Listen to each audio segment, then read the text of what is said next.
بسم اللہ الرحمن الرحیم۔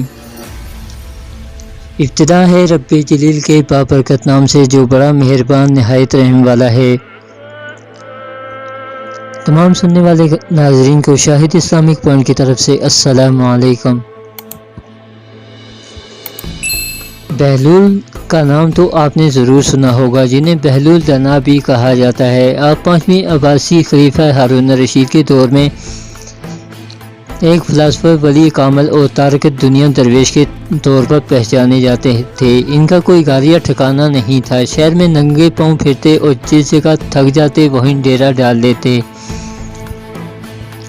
بعض لوگوں نے انہیں مجذوب بھی لکھا ہے کیونکہ وہ عشق الہی میں گم اور ارد گرد کے ماحول سے بے خبر ہوتے تھے۔ بہت کم لوگوں کی طرف التفات کرتے، لیکن جب کبھی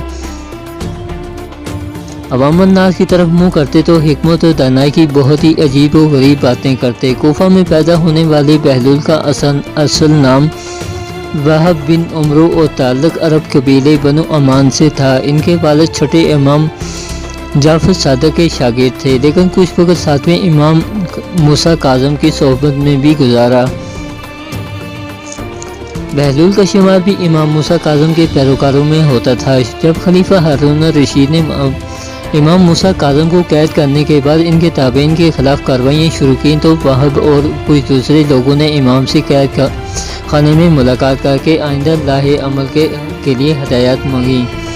امام علی مقام نے جواب میں صرف ایک لفظ جیم لکھ کر اپنے عقیدت مندوں کے حوالے کر دیا۔ ہر شخص نے جیم کو اپنے انداز میں لیا، کچھ نے اسے جلاوطن سمجھا اور بعض نے اس کے معنی جبل یعنی پہاڑوں میں روپوشی لیا، لیکن وہب نے اسے جنون یعنی مجنونیت میں تبدیل کر دیا۔ انہوں نے اپنی شاہانہ زندگی ترک کی اور پھٹے پرانے کپڑے پہن کر گلیوں میں نکل آئے۔ خلیفہ ہارون الرشید سے ان کی ملاقات 188 ہجری میں خلیفہ کے سفر حج کے دوران کوفہ میں ہوئی، جس کا ذکر امام ابن کثیر نے بھی کیا ہے۔ بہلول نے ہارون کو جو نصیحتیں کی، اس سے متاثر ہو کر وہ انہیں اپنے ساتھ بغداد لے آیا، اور پھر بہلول کا ٹھکانہ بغداد کی گلیاں ہی رہیں۔ بہلول کا مزار بھی بغداد میں ہی ہے، جس کے ایک گوشے کے بارے میں مشہور ہے کہ وہاں سکھ مذہب کے بانی گرو نانک نے چلا کاٹا تھا۔ کہتے ہیں کہ ایک دن بہلول دریائے دجلہ کے کنارے بیٹھے گیلی ریت کی ڈیریاں بنا رہے تھے اور ہارون الرشید کی چہیتی ملکہ زبیدہ اپنے محل کے جروکے سے بڑے انہماک کے ساتھ انہیں دیکھ رہی تھی۔ وہ مٹی کی ڈیری بناتے اور پھر خود ہی اسے مسمار کر دیتے۔ ملکہ جروکے سے اتر کر اپنی سہیلیوں کے ہمراہ دریا کے کنارے آ گئی اور پوچھا، کیا کر رہے ہو بہلول؟ بہلول نے ادائے بے نیازی سے کہا، جنت کے محل بنا رہا ہوں۔ ملکہ نے سوال کیا، اگر کوئی تم سے یہ محل خریدنا چاہے تو فروخت کرو گے؟ بہلول نے کہا، ہاں کیوں نہیں، میں بناتا بھی ہوں اور فروخت بھی کرتا ہوں۔ ملکہ نے پوچھا، بتاؤ ایک محل کی قیمت کیا ہے؟ بہلول نے بے ساختہ کہا، 3 درم، اور بعض لوگوں نے 1 درم بھی لکھا ہے۔ ملکہ کے حکم پر بہلول کو 3 درم اسی وقت ادا کر دیے گئے۔ یہ واقعہ ملکہ نے اپنے شوہر خلیفہ ہارون الرشید کو بتایا، جسے خلیفہ نے مذاق میں ٹال دیا، لیکن رات کو ہارون نے خواب میں جنت کے مناظر دیکھے، جن میں آبشاروں اور مرغداروں کے علاوہ خوبصورت محلات بھی شامل تھے۔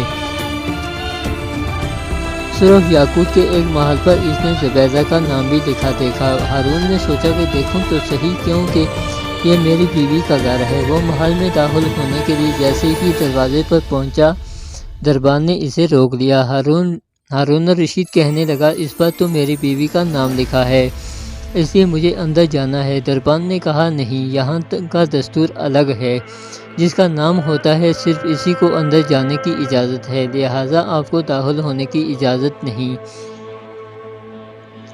جب دربان نے ہارون کو پیچھے ہٹایا تو اس کی آنکھ کھل گئی، لیکن بیدار ہونے پر خیال آیا کہ اللہ تعالیٰ نے زبیدہ کے حق میں بہلول کی دعا قبول کر لی ہے۔ چنانچہ وہ ساری رات اسی افسوس میں کروٹیں بدلتا رہا۔ اگلی شام وہ بہلول کو تلاش کرتا دریا کے کنارے پہنچ گیا۔ بہلول ایک جگہ بیٹھے اسی طرح مکان بنا رہے تھے۔ ہارون نے پوچھا، کیا کر رہے ہیں؟ بہلول نے کہا، جنت کے محل بنا رہا ہوں۔